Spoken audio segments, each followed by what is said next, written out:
I am Lisa. And I'm Eric. Do you want to improve your English easily?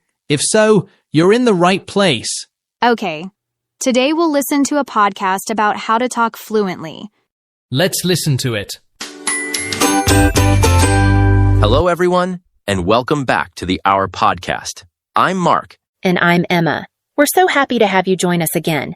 In today's episode, we're going to talk about something super important for everyone learning English: fluency. A lot of people think fluency is just words and grammar, but it's about speaking smoothly and naturally.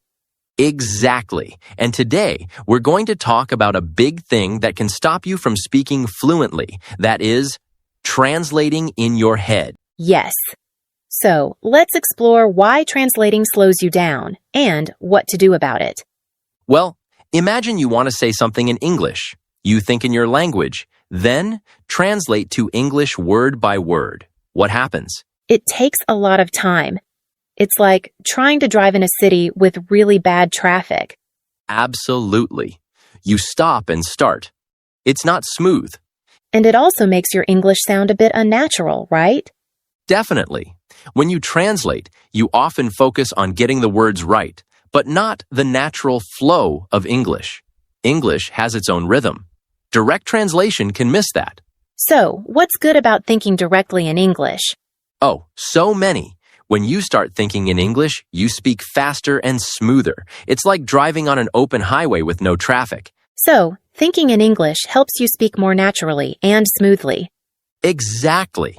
You understand native speakers better. You understand the way they think and express themselves directly in English. Okay, you mentioned that fluency is like a traffic-free road. Can you explain that more? Sure. Think about it this way. When you translate, it's like having lots of traffic lights and traffic jams in your brain. Stop, think, translate. Then speak a little, then stop again. It's slow and tiring. Yeah, I know that feeling. It's like my brain gets stuck sometimes. Exactly. Translation causes mental traffic jams. But when you think directly in English, it's like having a clear, open road. Your thoughts flow smoothly into words. So, smooth thinking equals smooth speaking? Precisely. When you speak English without going through translation, your speech becomes much smoother and more natural. You also mentioned direct word associations. What does that have to do with fluency? Good question. Direct word associations are key. You want to associate an English word with its direct meaning with pictures, feelings, and experiences, rather than with its meaning in your own language. Can you give an example? Sure. Think of the word apple. Instead of thinking of the meaning of an apple in your own language, try to think of a real apple. See it in your mind, maybe. Imagine biting into it, tasting the sweetness. Ah, I see. So, it's like putting a direct connection between the English word and the real thing or idea. Exactly. It's like building highways in your brain instead of small, slow roads. Okay, that makes sense. So, how do we actually start training our brains to think in English and build these direct associations? It might seem challenging, but it's definitely possible. And it starts with small steps. The first thing is to start simple. Simple like what? Like naming objects around you in English. Look around your room right now. What do you see? Table, chair, book, window? Just name them in English. Okay, that's easy enough. And then start describing actions in English. I am sitting. I am reading. I am listening. Okay, naming objects and describing actions. Got it. What else? Use visuals and emotions. This is really powerful. Try to link English words to experiences and feelings, not just translations. How do I do that? Think about happy memories, for example. Try to describe them in English. Or, when you feel an emotion, like happiness or excitement, try to think of the English words for those feelings. So, connect English words to real feelings and experiences. Exactly. And another great technique is to narrate your day in English. Narrate my day? What does that mean? It means talking to yourself in English throughout the day. When you're making breakfast, think, I am making breakfast. I am pouring coffee. Even when you're walking down the street, describe what you see in English. I see a tree. The sky is blue. Okay, narrating my day? That sounds like a good way to practice. And ask yourself questions in English. This is really important for building the habit of thinking in English. Like, what kind of questions? Simple questions about your day, your plans, your opinions. What am I going to do today? What do I want for lunch? How am I feeling? And then try to answer those questions in English too. So, Mark, we've talked about thinking in English and how to stop translating what we say in our own language. What about speaking techniques? Are there specific things we can do to speak more fluently? Absolutely, Emma. One of the most effective is active listening and shadowing. Active listening and shadowing? What are those? Active listening means really paying attention to how native speakers speak. Listen to podcasts, watch English videos or movies, and focus not just on what they are saying, but how they are saying it. Notice their rhythm, their intonation, the way they pause. Okay, listen carefully to native speakers. And what about shadowing? Shadowing is when you mimic a native speaker. You listen to a short phrase or sentence, and then you try to copy their pronunciation and rhythm as closely as possible. It's like being their shadow.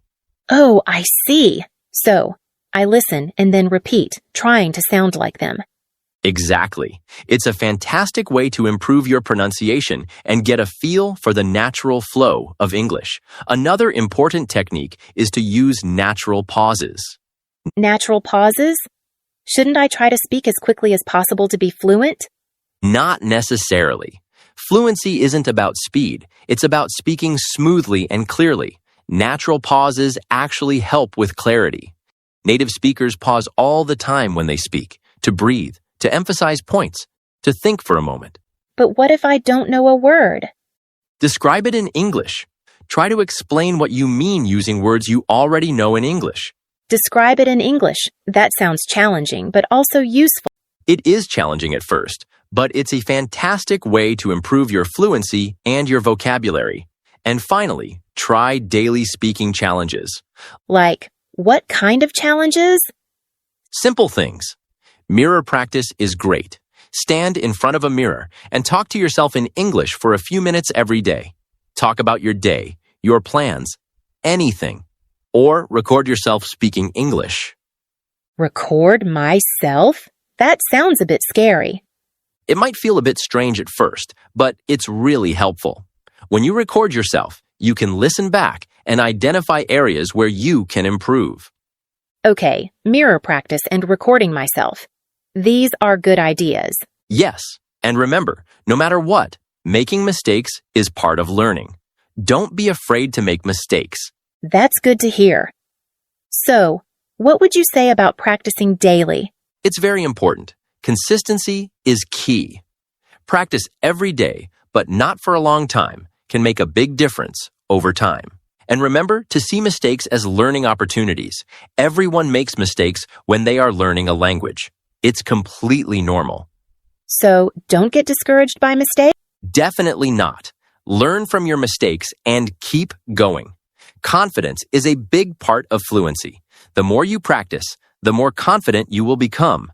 That's really encouraging, Mark. So, practice consistently, do small daily challenges, and see mistakes as learning opportunities. Yes, and celebrate your progress. You have come a long way already in your English journey, and every step forward is something to be proud of. Okay, let's recap the key points we've talked about today. We learned that translating slows you down, and thinking directly in English is key to fluency. That's right. We talked about how fluency is like a traffic-free road and how to train your brain to think in English by starting simple, using visuals and emotions, narrating your day, and asking yourself questions. And we also discussed speaking techniques like active listening and shadowing. Exactly. And most importantly, we talked about the importance of daily practice and building confidence and seeing mistakes as learning opportunities. These are all fantastic tips, Mark. Thank you so much. You're welcome, Emma, and thank you to all our listeners for joining us today. Goodbye, everyone. Goodbye. What do you think about the podcast? I loved it. The part about translating in your head really made sense. It slows you down so much, but once I started thinking in English, everything became smoother. Same here.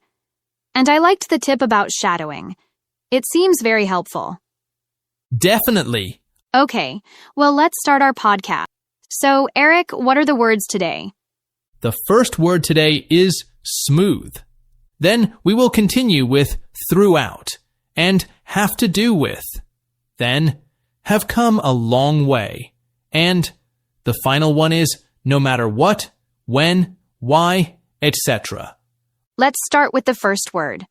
The first word is smooth. Smooth. Smooth is an adjective, and it means having no rough parts or happening without problems. So if I touch a table and it feels soft and even, I can say, the table is smooth. Exactly. Something can be smooth when it feels nice to touch, like glass, silk, or polished wood. Oh, and what about this? The flight was very smooth today. Good example. That means the flight had no problems, no shaking, no turbulence. So smooth can describe both touch and experiences. That's right. Here's another one. She gave a smooth presentation. Oh, that means she spoke well, with no mistakes or pauses. Yes. Now, let's talk about the adverb form of smooth. It is smoothly. Smoothly is an adverb. It describes how something happens.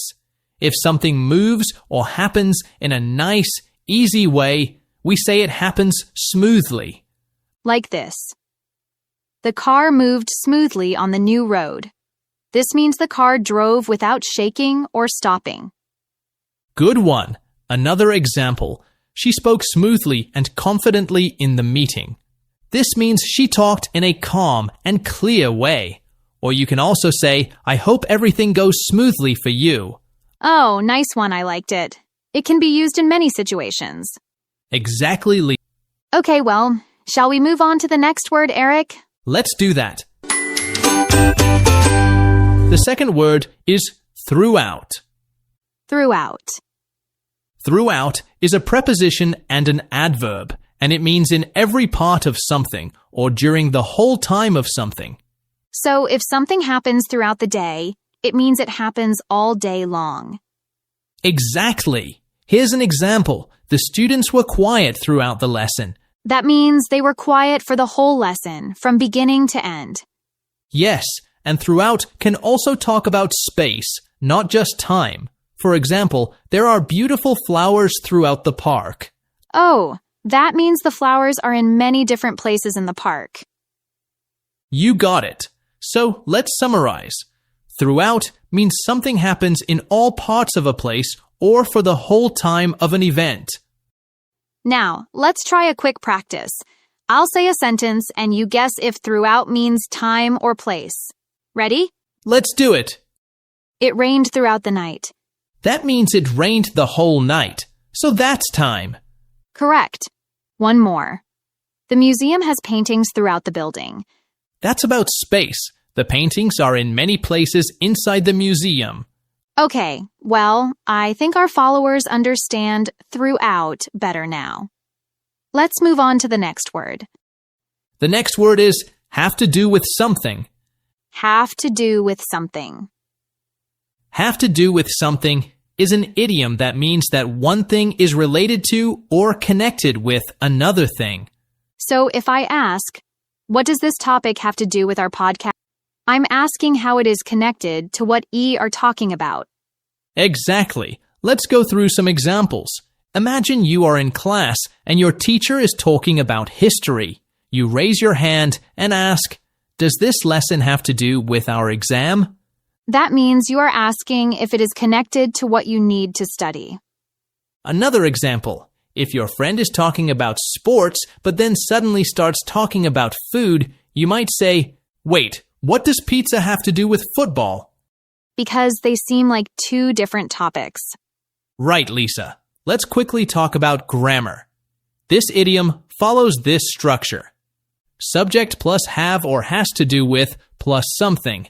For example, this book has to do with history. Your question has to do with grammar. Just remember, we don't change the verb do. We change have to match the subject. Right. I have to do with, but she has to do with. Okay, well, let's move on to the next word. The next word is have come a long way. Have come along. Have come a long way is an idiom that means to make a lot of progress or improvement over time. So if someone was not very good at something before, but now they are much better, we can say, wow, you have come a long way. Exactly. Here's an example. Tom couldn't speak English well last year, but now he speaks fluently. He has come a long way. That means Tom has improved a lot. Right. We can use this phrase for skills, careers, or even technology. Oh, like this? Phones have come a long way in the last 20 years. Perfect. That means phones have improved a lot over time. I love this phrase. It's great for encouraging people, like, you've come a long way in learning English. Yes. So let's practice. I'll say a sentence and you decide if it is about a person or technology. Sounds fun. Cars have come a long way since the 1950s. That's about technology. Cars have improved a lot. Correct. One more. Emma was very shy before, but now she speaks confidently. She has come a long way. That's about a person. Emma has changed and improved. Good job, Lisa. So remember, have come a long way means to improve a lot over time. Okay, well, we've reached the last word today. What is the last word, Eric? The last word is no matter what, when, why, etc. No matter what, when, why, etc. No matter means that it is not a problem, but if you add what, when, where, why, or how, it means to say something doesn't change, even if the situation is different. This phrase means something stays the same in any situation. For example, I will support you no matter what. It means I will always support you, even if things are difficult. Right. Call me no matter when you need help. So even if it's morning or midnight, you can call. What about this one? I can study no matter where I... That means you can study anywhere, at home, in a cafe, or on a train. No matter how tired I am, I always exercise. So even if you feel exhausted, you still do it. Yes, Lisa. And no matter how means the way something happens doesn't change the result. You can see how it to show determination or a strong decision. Yes, it's a very strong phrase to show commitment. And it's very easy to use. It is a fixed structure. No matter always comes with these question words like what, when, why, etc. Great job. So remember, no matter what, when, where, how, or why means the situation doesn't change the result. Okay, well, that's it for today's episode of Simply Explained English. We hope you found the words helpful and the explanations easy to understand. Thanks for listening. Keep studying your English. And stay tuned. Bye for now. I am Lisa. And I'm Eric. Do you want to improve your English easily? If so, you're in the right place. Okay, today we'll listen to a podcast about some of the wrongs of learning English. Let's listen to it. Hello, everyone, and welcome to our podcast. I'm Mark. And I'm Rosa. Today we're talking about some common wrong ideas about learning English. Many myths and some wrong ideas can make it seem harder than it is. In this episode, we'll look at some of these wrong ideas and tell you the truth. Let's start with a big one. How often do you hear, I'm just not good at languages? People think some have a language gene. Too often. They think you're either born with a talent or you'll always struggle. Exactly. But learning English isn't about a special gene. It's about being consistent, practicing, and using good methods. It takes time and effort. Good point. No one plays guitar like a pro right away. Practice is needed. Same with languages. It's not magic, it's work. So don't worry about a gene. With effort and practice, anyone can improve. Rome wasn't built in a day, and neither is English fluency. Another common myth is, you must live in an English-speaking country to be fluent. What do you think, Mark? Yeah, it helps. For sure. You're surrounded by English, which is great. But it's not essential. The internet changes everything. We have so many online resources now. Movies, podcasts, books, and chatting with people online, all from home. Exactly. Immersion is key, but you can make your English environment anywhere. Make English part of your day. And even in an English-speaking country, you still need to practice actively. Just being there isn't enough. Okay, well, let's talk about grammar. Some learners think grammar rules are the most important thing. Yes, many students spend hours on grammar exercises and then feel nervous about speaking. The truth is practicing speaking helps you use grammar naturally. If you only study grammar, you might not learn how to express yourself. Totally agree. It is important to balance grammar study with speaking practice. Try to use new grammar rules when you talk with friends or join a conversation group. By practicing both, you will improve faster and feel more confident. Here's another wrong idea. You have to start learning English as a child. Is that true, Mark? It's not entirely true. Indeed, children often pick up pronunciation more easily. Kids can get a more native-like accent, but adults have advantages too. Definitely. Adults have more life experience and they know how they learn best. They can be very focused and organized in their learning. Many adults successfully become fluent in English, even if they start later in life. It's all about the right approach and dedication. So, don't worry if you didn't start learning English as a child. It's absolutely possible to achieve fluency as an adult. So, what about accents? Some say focusing on accent is a waste of time. What is your idea, Mark? Accents are interesting. A strong accent isn't bad, but pronunciation is important. If it's unclear, people won't understand you. You cannot continue the conversation. Exactly. No need for a perfect accent, but aim for clear pronunciation. People should understand you easily. So only focusing on accent is too much. But ignoring pronunciation is bad. Being understood is most important. Let's talk about vocabulary. Many learners think they must memorize long word lists. Is that the best way, Rosa? Making lists seems helpful, but just memorizing them? It's boring and not very effective long term. Exactly. Learning words in context is much better.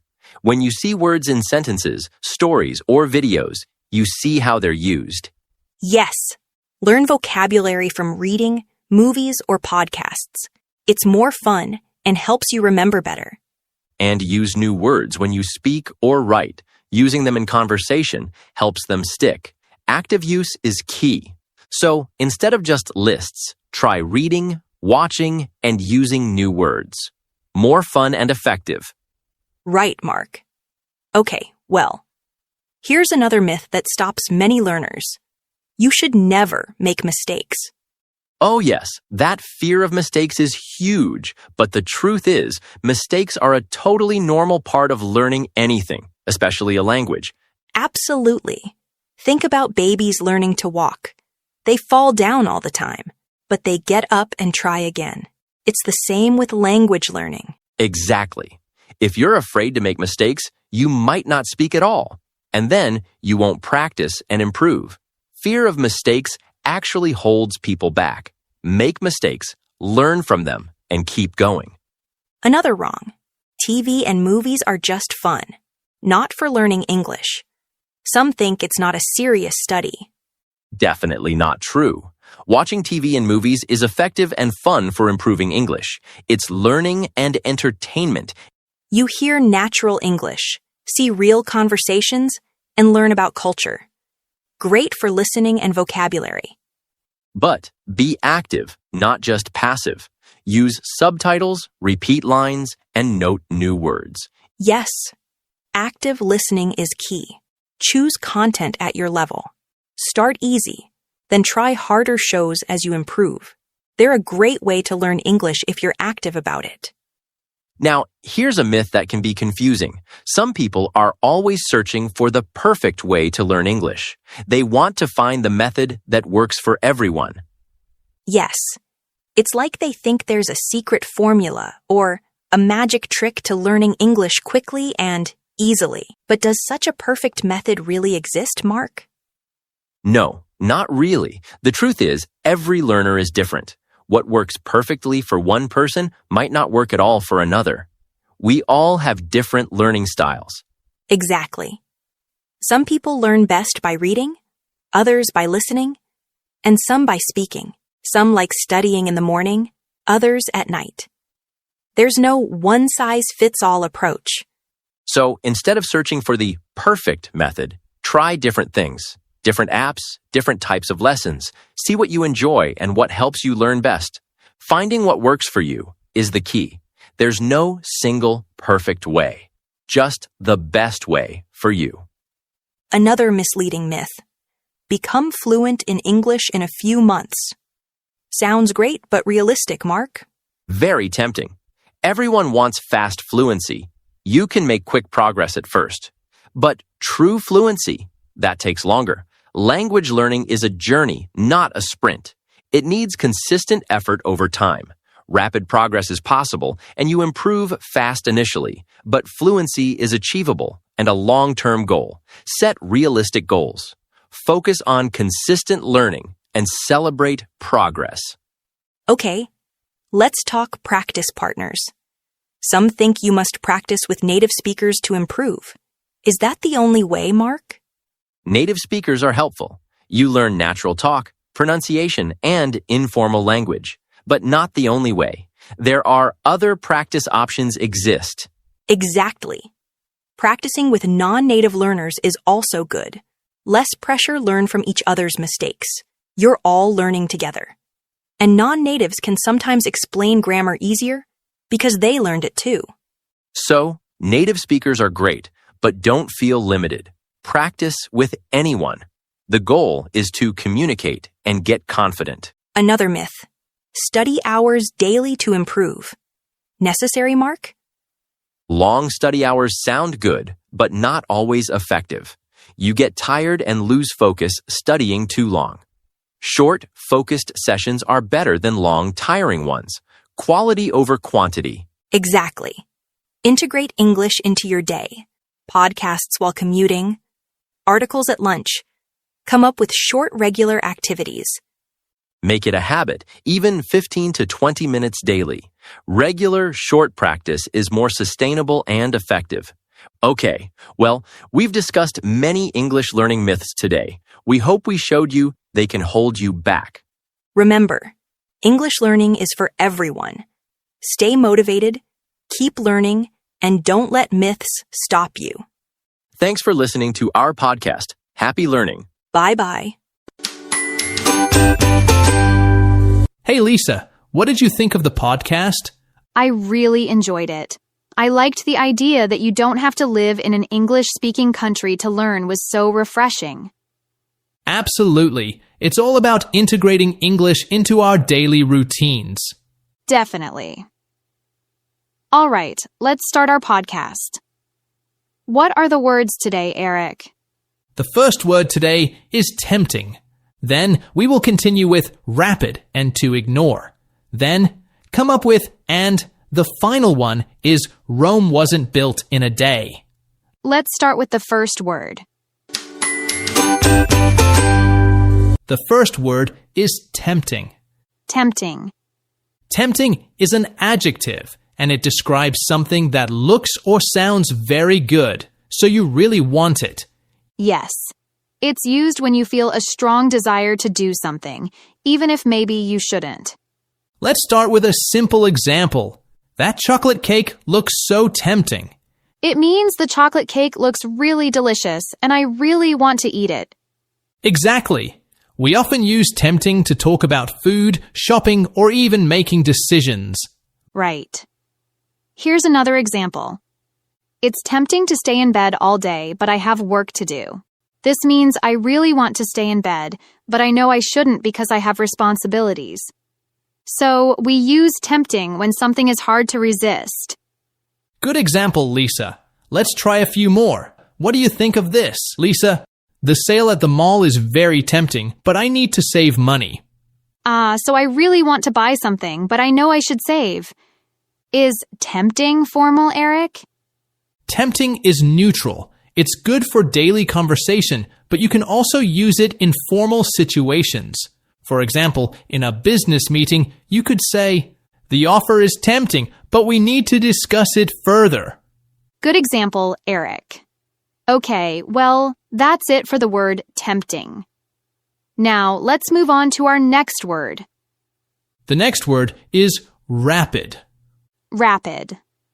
So, rapid is an adjective, and it basically means fast or something that happens really quickly. Yes, like when something moves or changes really fast. Okay, let's try a simple example. How about the company has seen rapid growth this year? Got it. So it's like saying the company is growing really fast. Yep, exactly. We often use rapid for stuff like changes, progress, or movement. Okay, here's another one. He made a rapid recovery after the illness. That just means he got better quickly. Right, so rapid is an adjective, so it comes before a noun, like rapid change or rapid progress. But if you want to say how something happens quickly, you use rapidly, like she learned rapidly. That means she learned really quickly. Another example. The weather changed rapidly. So the weather changed really fast. Rapid is a little more formal than fast, I'd say. So you'll see it more in news, reports, or like business talk. Okay, cool. I think everyone gets rapid now. Ready for the next word? Yes, let's do it. The next word is to ignore. To ignore. To ignore means to not pay attention to something or someone. If you ignore someone, you act like they are not there. For example, if I say, "She ignored my message," it means she didn't answer me or didn't read it. I see. So if I'm talking to my friend and he looks at his phone the whole time, I can say, "He is ignoring me." Yes, that's a great example. We often use ignore when we talk about people not listening, not answering, or pretending they don't see something. Right.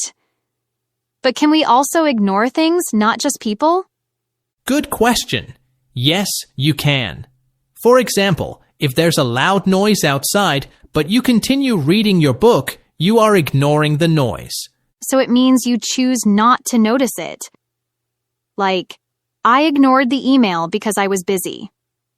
Yes, and here's one more thing. Sometimes ignoring something is rude, but other times it might be a good thing. Oh, really? Yes. If someone says something mean to you, it's better to ignore them instead of arguing. So ignoring can help you stay calm. Exactly. Okay, this is the last example of to ignore. Tom saw his friend in the street, but he ignored him and walked away. This means that Tom saw his friend, but acted like he didn't see him. Got it. Okay, I think our followers understand it better now. Let's move on to the next word. The next word is come up with. Come up with. Come up with is a phrasal verb that means to think of an idea, plan, or solution. Oh, so if I have to write a story, I need to come up with a good idea first? Exactly. We often use come up with when talking about ideas, plans, or even excuses. Nice. Can we also come up with solutions to problems? Yes. For example, Our team needs to come up with a way to save money. It means the team needs to find a new way to save money. So, if my friend and I want to start a business, we need to come up with a business plan. Yes, you got it. You need to find a business plan, and we can use come up with in both formal and informal situations. Great. But what's the grammar? Come up with is always followed by a noun. Like, she came up with a great idea. They came up with a new app. Oh, so I can't say, she came up with quickly? Exactly. We need a thing after come up with. You should have said, she came up with a way quickly. Got it. This phrasal verb is really useful and common in business and informal English. Okay, well, we've reached the last word today. What is the last word, Eric? The last word is, Rome wasn't built in a day. Rome wasn't built in a day. Rome wasn't built in a day is an idiom. It means that important things take time. You can't expect to achieve big results quickly. Oh, I love this one. You can't rush success. Exactly. When we say Rome wasn't built in a day, we mean that big achievements need patience and effort. You won't learn English in just one day, but if you practice a little every day, you will improve. Great example, Eric. Imagine you're learning to play the guitar. At first, it's really difficult and you can't play any songs. But if you keep practicing little by little, you'll get better. Remember, Rome wasn't built in a day. Perfect. Or let's say you're trying to get fit. You go to the gym for one day, but you don't see any big changes. Should you stop? No. Keep going, because Rome wasn't built in a day. So, keep this phrase in mind whenever you feel like giving up. Success takes time. Exactly. Now, let's talk about the formality of this phrase. It's common in both casual and formal situations, but it's most often used in everyday conversations. Yes.